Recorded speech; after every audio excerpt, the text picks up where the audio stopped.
Our next panel, titled Powering Innovation at the Intersection of AI and Science, NSF's AI Institutes, will be moderated by Dr. Erion Plaku, Program Director at the National Science Foundation. Please welcome our speakers.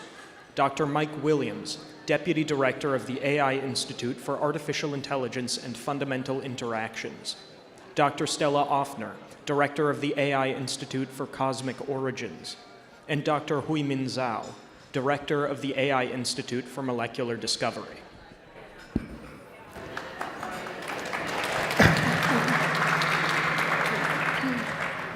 Welcome and thank you everyone for joining us for this important conversation on powering innovation at the intersection of AI and science.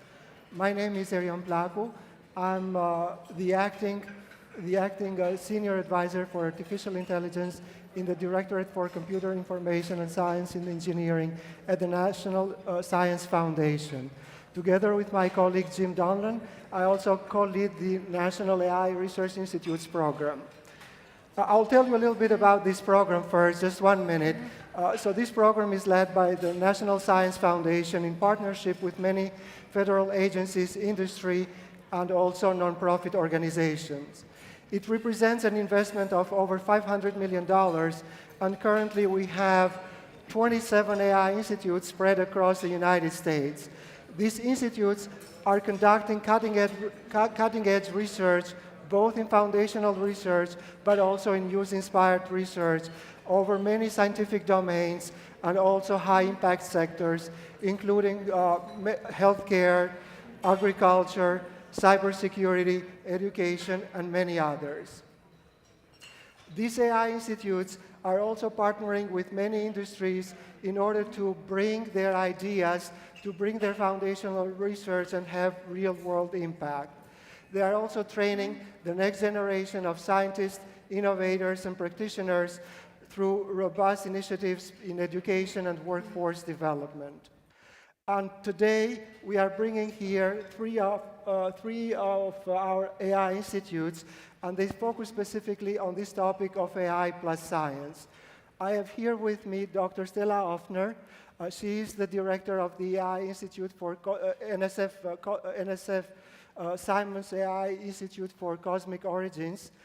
Dr. Huimin Zhao, who is the director for the NSF AI Institute for Molecular Discovery, Synthetic Structure and Manufacturing, and Dr. Mike Williams, who is the Deputy Director for the NSF AI Institute on Artificial Intelligence and Fundamental Interactions. Today, we are going to focus on the topic of AI plus science, and we're going to look at fundamental questions on this area.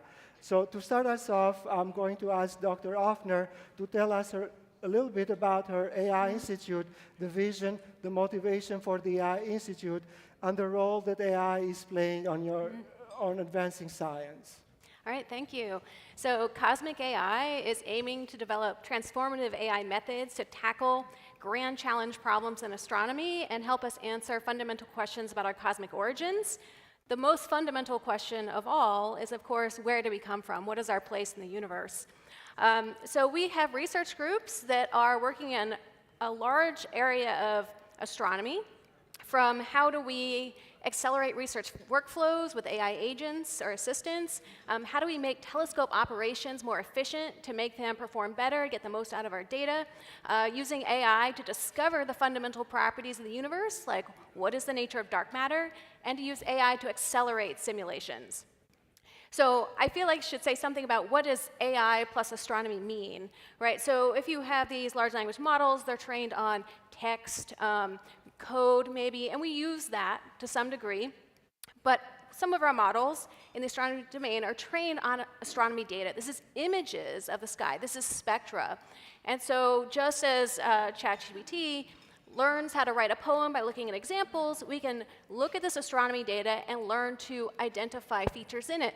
An accreting black hole, a star, a new extrasolar planet. And we can use it to synthesize new data to help us better understand the relationships between our different observational facilities. So one of the important aspects of our institute is that we are currently in the era of big data for astronomy. We have these new facilities coming online. There's a James Webb Space Telescope, Vera Rubin Observatory. These are generating a fire hose of data. So to give you some example, Vera Rubin is generating something like 20 terabytes of new data per night. This is like watching Netflix nonstop for 2 years, and it's doing this every night. We have some next-generation radio facilities coming online that are generating these terabyte-sized data cubes that will have 1 trillion points, 1 trillion voxels in them. So this is just beyond what any individual researcher or even our typical classical approaches can analyze. And so we really need these new, innovative AI techniques in order to really tackle this big data revolution that we're currently undergoing. Thank you. Dr. Huimin Zhao, could you also tell us a little bit about your AI Institute? What is the vision and the motivation of your AI Institute, and how you are using AI to advance science in your particular AI Institute? Yes.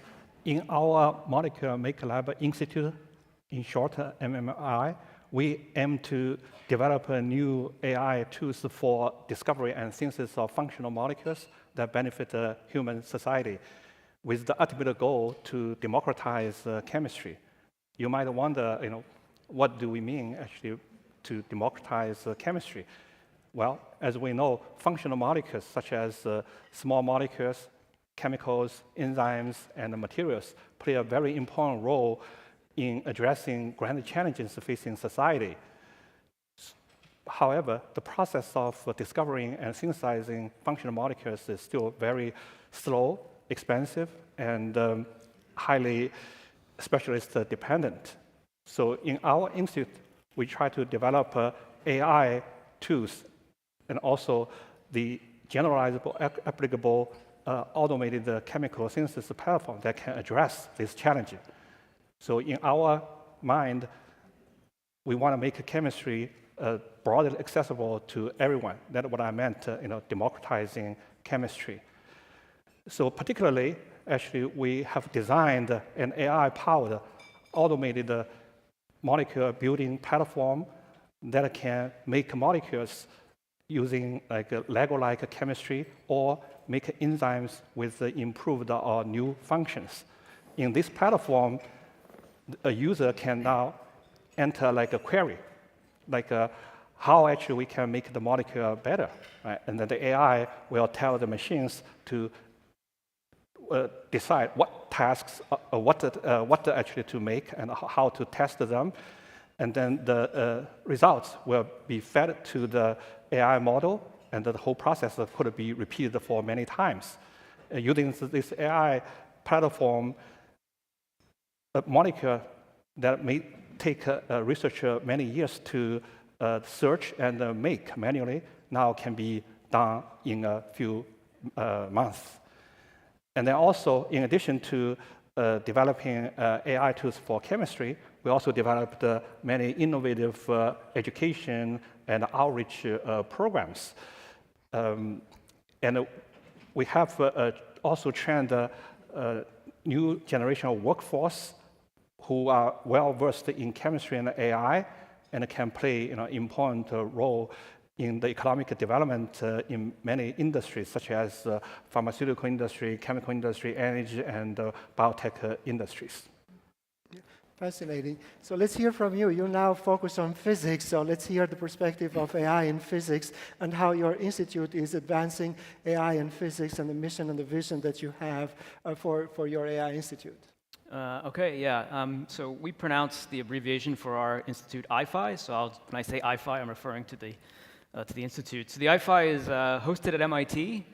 It's funded jointly by the NSF Physics, Computer Science, and Astronomy programs. So one major direction of the IFI's research is developing AI to tackle the most challenging and exciting physics problems that are out there. And so one aspect of that is developing AI that can enhance operations and improve the discovery potential of flagship NSF experiments, such as the Large Hadron Collider at CERN, the LIGO Gravitational Wave Observatory, and many others. I work on one of the Large Hadron Collider experiments.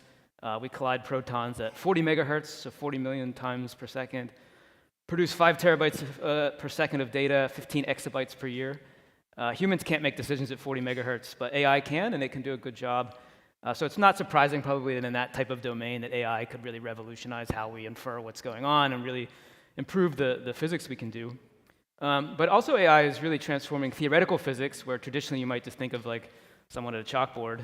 But there's just many cases where we actually believe that we know the equations that govern the system, but we simply cannot do the calculations that connect the theory to the real world. And AI is also helping transform that. So, for example, studying the strong nuclear force that binds protons and neutrons together into nuclei. But another really important direction is going the other way, and that's actually using physics principles to try to advance AI. So, for example, leveraging this enormous toolkit that physicists have developed over the centuries to study highly complex systems and turning that onto artificial systems and really trying to gain an understanding of how they work. And so like a more concise version of everything I just said that we often throw up on slides is a catchphrase of deep learning plus deep thinking equals deeper understanding. And so this is basically like fusing the deep learning revolution with the traditional deep thinking approach of physics to gain a deeper understanding both of the universe but also of AI itself. So you hinted at something that I want to follow up, essentially this idea that we have AI plus science, and we have focused mostly in one direction on what AI can do for science, but it is also important to think about the other direction, what science can do for AI. So Dr. Offner, what do you think, how this dynamic is evolving in your institute, especially in the direction of what science can do for AI? Yeah, this is a really important question. And this has really been set up by some of the panels in discussion earlier today where they talked about open data and big data and accessible data and complex data. And so astronomy is ahead of the curve. We standardized our data decades ago. We all use the same file format. It is online, open source. Everyone can access it. So we have this amazing data set that allows development of novel AI methods. Our data is rich, so it can drive forward more complex AI methods. And most importantly, it is non-proprietary and safe, right? So because the data is about space, not humans, this allows us to develop and test and really experiment with AI methods in a way that's not harmful, in a way that doesn't step on the toes of proprietary data. And I think this is just an excellent sandbox for AI innovation. Dr. Huimin Zhao, in your institute, how do you see this role, especially on what science can do for AI? Yeah, in our institute, we are interested in discovering and synthesizing functional molecules such as small molecules as drugs or enzymes as catalysts or therapeutics. And I mentioned before the process of discovering and manufacturing those functional molecules is very slow and expensive. So clearly, the AI can accelerate the pace of discovering functional molecules. And especially, they can enable the researchers to design the experiments, guide the robotics to perform the experiments, and analyze the data, and even generate a new insight, right? But on the other hand, I also see there are many actually unique scientific and technical challenges in chemistry that can catalyze the development of foundational AI capabilities. For example, unlike computer vision or natural language processing, the high-quality chemical data sets are noisy and sparse and expensive to generate, right? So this challenge really can promote the development of like self-supervised learning or few-shot learning techniques for data-efficient model building. In another example, designing functional molecules with desired properties is a very complex inverse design problem, right? With a huge discrete chemical search space. And this challenge can really catalyze the development of like Bayesian optimization, the generative AI. Those are tools that can enable the goal-oriented optimization. And so, in essence, in our institute, we have been not only applying AI tools to solve important problems in chemistry, but also we are developing foundational AI tools for chemistry in specific and for science in general. So, Dr. Williams, when we think about physics, we know that there are many laws and many equations that govern physics. And when we think about generative AI or these models, they are trained on data that don't necessarily capture all these physical properties that we have in there. So, in your institute, how are you thinking about incorporating physics into these AI models and the role that physics plays in enriching our understanding of AI and what AI can do? Yeah, so I mean, I could give any number of answers, but just to play off of the generative AI that you mentioned, in many common experiences with generative AI, if you're using it to generate an image, as long as the person looks at it and thinks it looks like whatever, it's fine. But in physics, one example would be we're using generative AI to generate quantum field configurations to use in a calculation of what happens in nuclear physics. And in that domain, it's not good enough that the quantum fields that are generated look good or satisfy some criteria of matching well. They have to exactly respect the underlying physical theory. And so you have to step back and figure out, well, how do I actually make generative AI that does exactly generate something that follows a theory? And that's something that has been done in our institute and has led to some interesting advances there on generative AI. Okay. So now thinking about where we are today and where we were a few years ago, let's project a little bit in the future and think 5 or 10 years from now, based on the progress that you have seen, where do you think that you are going to be able to go, given where we are right now and the progress and the rapid progress that is happening?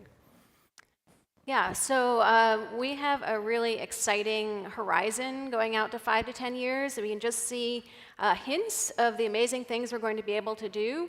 One of the most impressive things has been the development of these large language models and how they can do very complex tasks. And so right now, this is percolating into science, percolating into how we do research. But I think over the next 5 years, it's going to become much more fully integrated. And so now these models will help identify new research questions, generate hypotheses.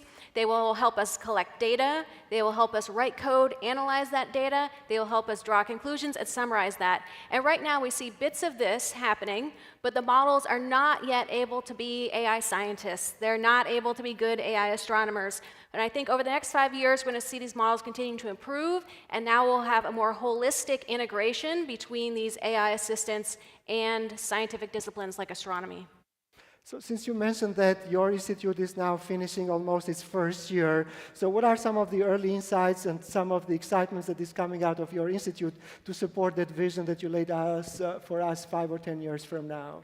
So we are working to develop an AI astronomer, but the most fundamental thing you can start out doing is to build tests. So we have been spending the first year across the institute testing current state-of-the-art models. These include Claude, GPT, Quen, which we heard about earlier. And they are very impressive, but our tests are showing that when you give it real astronomy data, real astronomy researcher tasks, they still make fundamental mistakes. Their code doesn't execute.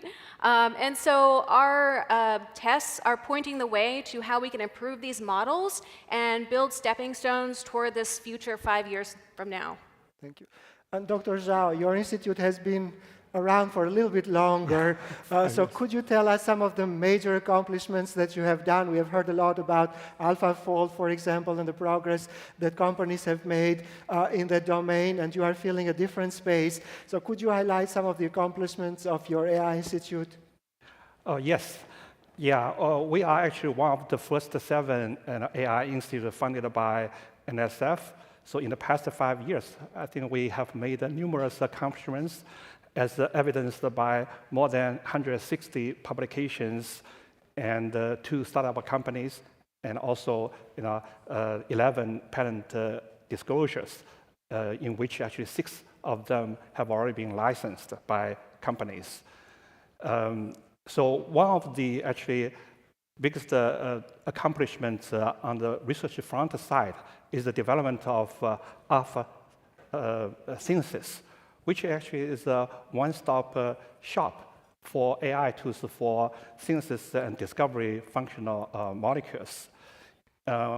In this platform, one of the AI tools we developed is for predicting enzyme functions from its protein sequence, just like AlphaFold actually is used for predicting structure from sequence.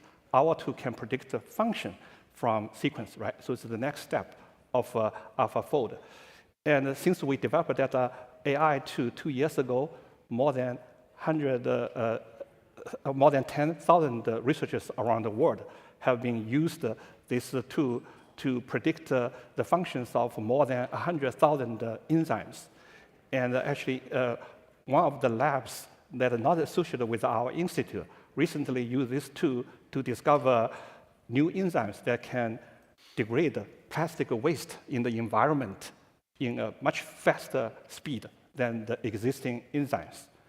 And in addition to those research tools, we also developed the highly innovative education and workforce development tools. One example is the digital molecular maker, which actually is a computational platform that shows how the AI tools could be used for discovery and the synthesis of functional molecules.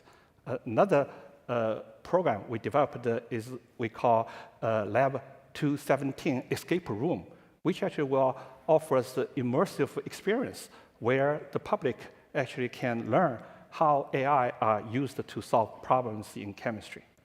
Yeah, thank you. And that leads us to Dr. Williams. Can you tell us a little bit more about the training efforts that you are doing, the education and workforce development to prepare the next generation of scientists, innovators, and practitioners in these fields where we have to combine AI with science?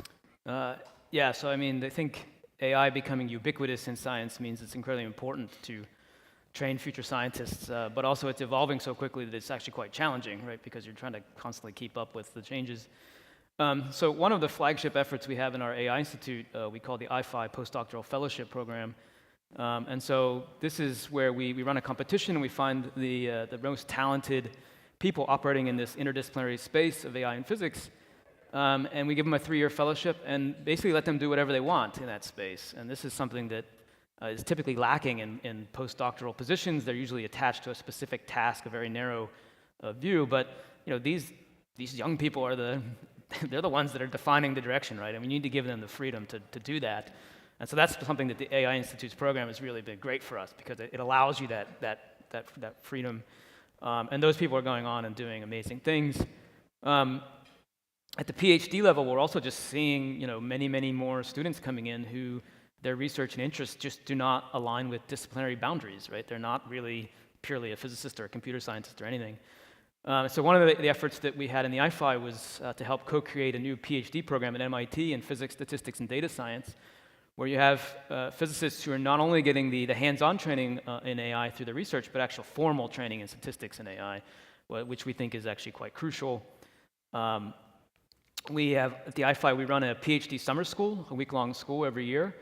And not only has it gotten rave reviews, but every year we're seeing like an exponential increase in the applications well beyond what we can handle. Locally, I think we had well over 400 applicants for this one that we're running in a few weeks. So I think that's also something where there's a clear demand for that, more demand than we could have there. As part of those other efforts, we've created an online course. It's basically an AI and physics course that's project-based. And that's an area of education where I think a lot of students actually benefit from learning AI in the context of science domain problems. Some people, if they're purely interested in computer science, learning it in the abstract is great, but for a lot of people it's not. It's better to learn things in context, and so that's something that's missing, and that we've already developed one class. You can go to MITx and take it for free if you want. We're working on some other ones. And maybe I'll just finish with saying that another thing that I think is really important now is actually interactions between students and postdocs who are still in university with physicists who are working in AI industry, because they actually are the ones that really know what's going on. And so we've been hosting the monthly industry lunches where people who are trained as physicists and now work in AI, they just come and have lunch with the people. And I mean, many of them have gotten job interviews out of it, but also just learning the path, and what they really need to focus on from people who are in the wild and doing that. And I think internships also, we've been helping facilitate that. Those have all become incredibly important for training this next generation of leaders in this AI plus physics space. Thank you. And I just wanted to highlight something, that these AI institutes, these are large entities that they bring together many universities, many institutions. There are many students that are being involved, many different faculty and researchers, and often people come with very different experiences, many with computer science backgrounds and many with science background, and you don't speak necessarily the same language as you have figured it out. There are also other issues that you need to deal in order to manage an effective institute. So any one of you, could you tell us a little bit of what it takes to bring out these diverse teams in order to work towards a common mission and to realize the vision of your institute? Some of the lessons that you have learned in how you can create these effective interdisciplinary teams. Anyone? So we've just been going through this in year one, getting people to talk to each other. When we put together the proposal, we have multiple institutions, academic institutions, government funded laboratories, but people coming from 8 or 9 different departments, 4 different colleges of the university. And so what we've been doing this first year is we have basically talks and discussions where the group gets together and defines jargon, sets forth how the data works, how you access it, and both sides talk to each other to teach them what they need to know for that other discipline. And once you have that, then you can carry the conversation forward. Dr. Zhao, in your experience, how has it been bringing together these multidisciplinary teams in order to make progress more so than they could do on their own? Yeah, actually, it is a good question, and we found that it kind of difficult in the beginning, right? Especially the CS faculty or students, they don't have too much knowledge about the chemistry, right? And vice versa, for the chemistry students or faculty. So what we did is to offer tutorials, right? And invite students or faculty to tell, to share their knowledge, right, on different subjects. And then we also kind of mandate, like the students will be supervised by at least one chemistry faculty, one like a CS faculty, right? So that's the kind of different mechanism we use to encourage collaboration, but also really break the barriers, among different disciplines. Thank you. And Dr. Williams, briefly from you as well? I think all of the most successful, truly interdisciplinary collaborations that we've had have really been driven by the grad students, right? So you really have like a computer science grad student, a physics grad student, or whoever. It's that level where they meet and just hammer it out. It's not me and my faculty colleagues at MIT who are sitting on too many committees, right? It's really going to be the grad students interacting with each other. Okay.